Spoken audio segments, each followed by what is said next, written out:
to talk now, if you don't mind, we're going to talk about the injection port. And what is your opinion on that, and how do you use it? I will start with Petra.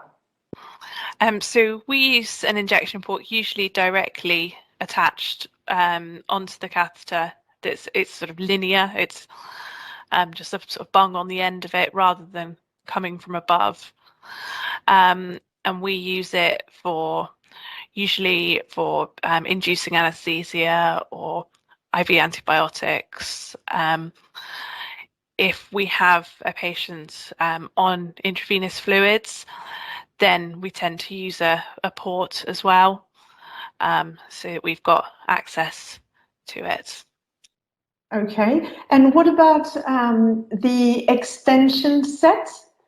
Is it optional, or are you using it all the time? It's optional. It does depend on the patient a little bit and the setup, whether we're going to be using gravity or pump infusions. And sometimes it can depend a little bit on whether it's a cat or a dog, because you can get extensions where you can disconnect them to take the dog outside to do his business, whereas cats obviously has a little tray. But we do tend to use them on most infusions. And Maxime, can you talk about it? Can you talk about the Can you talk about the injection ports in intensive care? So as you said, Petra, there's two type of injection port. There is one directly on the catheter itself that is above with an one-way valve that locking solution to go out. And this one, we are not using it because it's not very clean. You need to touch and be very close to the catheter sites. And sometimes catheter on the front legs. And so patients are, losing some fluids from the mouth and some foods. And so this is not very clean for us. So we tend to use most of the time extension set with a three-way stopcocks, that it's easier for us to get the catheter always clean. And by that, we just can change the three-way stopcocks without changing the catheter to keep the patient clean. So it's a way to preserve and keep a catheter clean and having some tubes that can be easily changed. So that's why we are not using this above injection ports, for example. And what about you, Lee? Because it's a very different way of working between you and Maxime, for example. Yeah. Well, we use the type of catheter that has the injection port on top of the catheter, as well as where you connect the fluids.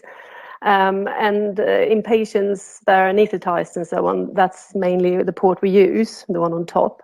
But for inpatients, we use like a three-way extension set as well, for hygiene reasons, and not to have to touch the animal's leg too much, because they don't normally like that. So,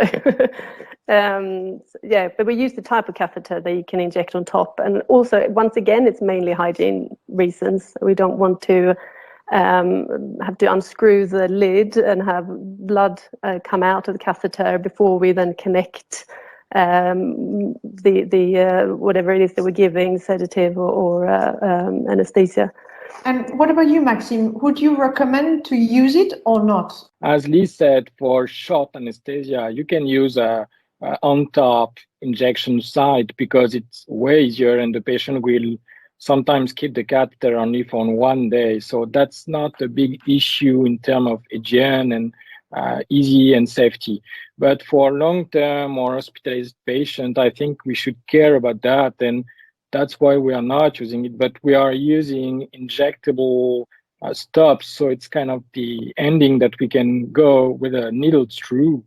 And so we can inject without unscrew. It's not, waterproof top or stop. It's injectable. So it's kind of a between, because we can change the ending of the tubes easily without having to unscrew every time. We can just inject directly in the stopcock, in fact. I don't know who is going to start answering me, but I would like to know, how do you choose your toolbox to work? Talking about catheter. How do you choose your box? What make you choose this one or the other one? In terms of catheters, which catheter in the toolbox? Yeah, absolutely, absolutely. I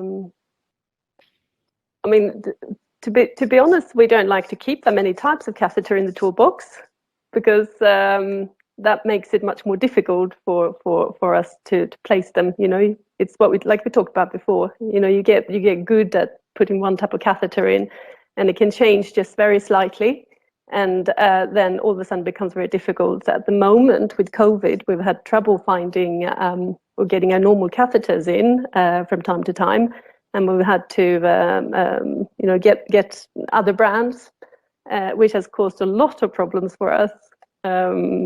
Very difficult to use, so we like to stick with the same type of catheter.